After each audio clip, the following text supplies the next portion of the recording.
लो बच्चों, let's read the question. The effective capacity of the network between terminals A and B is.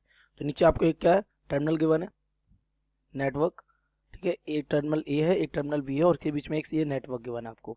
इस network का आपको क्या effective capacity क्या करनी है, कैलकुलेट करनी है। तो सबसे पहले देख लेते हैं इस क्वेश्चन का की कॉन्सेप्ट। बेटा this special type of network, ठीक है, this is based on the key concept of this question is stone bridge. Okay, this is based on Wheatstone bridge. अब व्हीटस्टोन ब्रिज क्या होता है बेटा, this is a type of circuit. इस circuit में होता क्या है, इस सर्किट में बेटा कुछ इस टाइप की अरेंजमेंट बनी होती है हमारी, जो कि इस सर्किट में ऑलरेडी बनी हुई है।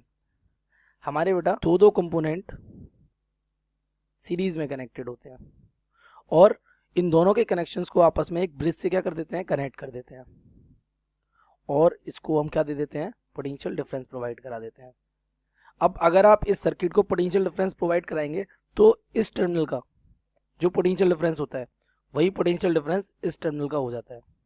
तो जिसकी वजह से इस ब्रिज वाले कैपेसिटर या जो भी कंपोनेंट यहाँ लगा होगा उसके अक्रॉस पोटेंशियल डिफरेंस कितना हो जाएगा, जीरो। तो यहाँ पर आने वाला अमाउंट ऑफ चार्ज, या तो चार्ज कंसीडर कर लो या फिर आप कंसीडर कर सकते हो करंट विल बी जीरो। और अगर इसमें आने वाला करंट और चार्ज जीरो है तो ये कंपोनेंट होना ना होना कैसा है, वेस्ट है बिल्कुल।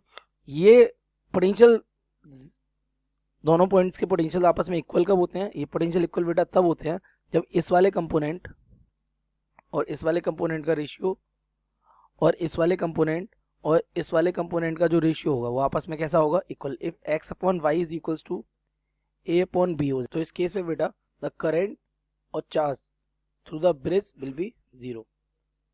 मतलब इस ब्रिज में करंट और चार्ज क्या हो जाएगा, जीरो। ये क्यों हो जाएगा, since potential difference is, so on the basis of this we can solve the question, so let's solve it। तो क्योंकि उस ब्रिज का होना ना होना बराबर है तो हम इस सर्किट को रीड्रॉ कर सकते हैं। तो circuit will be like this is A, this is B, 8 microfarad 6 microfarad, simple. तो आपको दिख रहे ऊपर वाले किस में है, सीरीज में, और नीचे वाले किस में है, सीरीज में।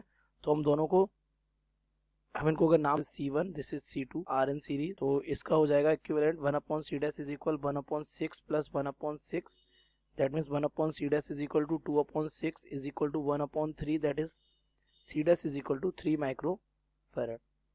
Similarly 3 and C4 are in series, तो इनका इक्विवेलेंट जो c डबल डैश हो जाएगा तो सिमिलरली वो भी कितना हो जाएगा, 3 माइक्रोफैरड। बिल्कुल इसी कैलकुलेशन से हम इस सर्किट को रीड्रॉ करें तो ये ऊपर एक इक्विवेलेंट कैपेसिटेंस बन गया c डैश और नीचे एक इक्विवेलेंट कैपेसिटेंस बन गया क्या, c डबल डैश, और ये दोनों अब किस में कनेक्ट हो गए, पैरेलल में। तो C dash and C double dash ये पैरेलल में आ गए। तो अगर ये पैरेलल में है तो इनका जो इक्विवेलेंट निकलेगा C dash plus C double dash directly, तो 3 प्लस 3 दैट मीन्स 6। तो let's match the option, 6 microfarad, third option is correct, sorry first option is correct. I hope you have understood it well, best of luck.